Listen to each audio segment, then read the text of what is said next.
ఆజ్ఞలు చెప్పగాకుడు. ఈ ఆజ్ఞ, ఇది ఆజ్ఞ, మా ఆజ్ఞ అంటే గొప్ప ఆజ్ఞ, ఆదేశ ఆజ్ఞ. ఆదేశిస్తున్నాడు ఆయన. మనకు 10 ఆజ్ఞలు ఉన్నాయి, 10ని 2 చేశాడు. కానీ దేవుడిచ్చిన మహా ఆజ్ఞ, గొప్ప ఆజ్ఞ, పెద్ద ఆజ్ఞ ఏదైనా ఉందంటే ఇదే ఆజ్ఞ. ఈ ఆజ్ఞను మనం పాటించాలి. బాగా గుర్తు పెట్టుకోండి. వాళ్ళేమన్నా బైబుల్లో పెద్ద ఆజ్ఞ ఏది, గొప్ప ఆజ్ఞ ఏదంటే ఇది చెప్పాలా. ఆ 10 ఆజ్ఞల్లో నిన్ను వల్ల నీ పొరుగు అని ఏమి కాదు. ఇది ఆజ్ఞ, ఇది మహా ఆజ్ఞ, గొప్ప ఆజ్ఞ. ఆయన అంటాడు, నాకు భూమి మీదను పరలోకమందును భూమి మీదను నాకు సర్వాధికారం ఉన్నది. మీరు సర్వలోకానికి వెళ్ళి సర్వ సృష్టికి సువార్త ప్రకటించండి. వారిని నాకు శిష్యులనిరా విశ్వాసులుగా చేయమన్నాడా? విశ్వాసులుగా చేసుకొని మీ ఇంటికన్నా నీ చర్చిలను పెట్టుకొని వాళ్ళు ఇచ్చే కానుకలు తింటా ఉండిపోను ఆయన అన్నాడా? శిష్యులుగా తయారు చేయాలి. మీరు దేవుడిని నేర్చుకున్న తర్వాత బయటికి మగపిల్లలు కానీ ఆడపిల్లలు కానీ సంఘాలు కట్టుకోవాలా. బయటికి ఏం చేసుకోవాలా? ఏం చేయాల? వీటి ఇట్టనే ఉంటారు చచ్చిపోయిన వరకు. బయటికి చెప్పరా అంటే ఏంటి? నేను చెప్పేది ఏమంటున్నానంటే శిష్యులను తయారు చేయాలి. మీరు పోయి ఇంకో శిష్యులను తయారు చేయాలి, వాళ్ళు పోయి వాళ్ళ శిష్యులు చేయాలి. అప్పుడు వస్తుంది. విశ్వాసులను తయారు చేయకూడదు.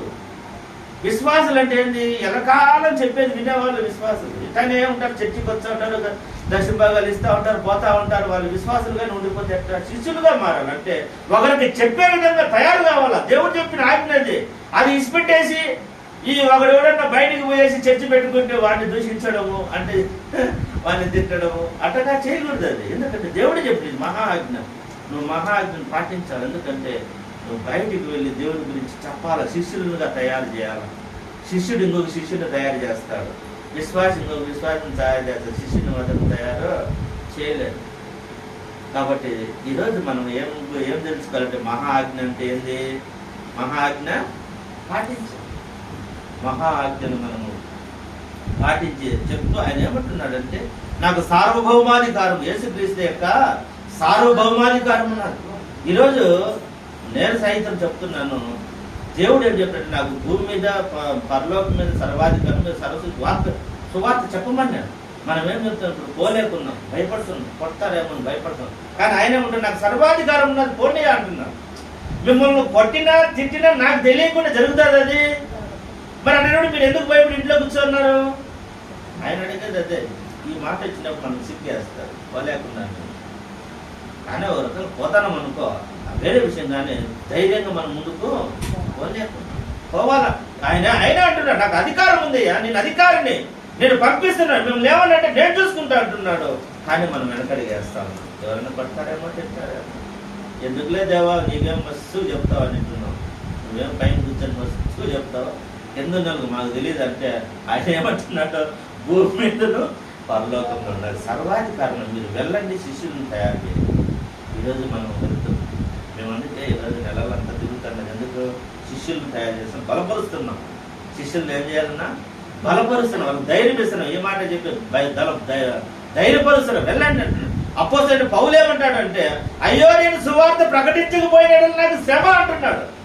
సువార్త ప్రకటించకపోతే శ్రమ అనే పౌలు అంటే, ప్రకటిస్తే శ్రమ అనే ఈరోజు మేమంటున్నాం.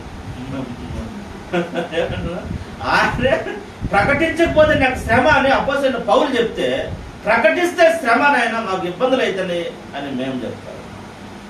కానీ దేవుని మాట ఆజ్ఞ మనం మీరకూడదు. ఆయన మాట ఇచ్చిన నాకు అధికారం ఉన్నది, నేను వెళ్ళనిప్పుడు రాజే చెప్పినప్పుడు మనకేం చెప్పడానికి? ఒకవేళ కొడతారా, తిడతారా? ఆయన ఆజ్ఞ లేదు ఏది జరగదు. ఆయనకు తెలియకుండా తల వెంట్రుకలు ఒక్కటి కూడా రాలేదంటే ఒక మనిషిని పట్టాలని తిట్టాలని నప్పచెప్తాడు. ఈరోజు మనం జ్ఞాపకం చేసుకోవాలి. కాబట్టి ఆయన సర్వాధికారం. మీరు వెళ్ళండి, శిష్యులుగా తయారు చెప్తాం. ఇక్కడ కూడా యేసుక్రీస్తు ముగ్గురు కనపడతారు, త్రియేక దేవుడు కనపడతారు. ఏమంటున్నాడు అక్కడ?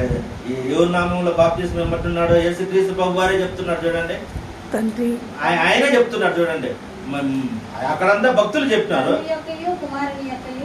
తండ్రి యొక్కయు కుమారుని యొక్కయు పరిశుద్ధాత్మ యొక్క నామములో బాప్తిస్మము ఇవ్వండి అంటున్నాడు. మీరు వెళ్ళండి, బాప్తిస్మం ఇవ్వండి. తండ్రి యొక్క, కుమారుని యొక్క, పరిశుద్ధాత్మ యొక్క నామంలో. యేసుక్రీస్తు చెప్తున్నాడు. ఇక్కడ ముగ్గురు త్రిత్వమైన దేవుడు కనపడతారు. ఇక్కడ కూడా మనకు త్రిత్వము కనపడతారు.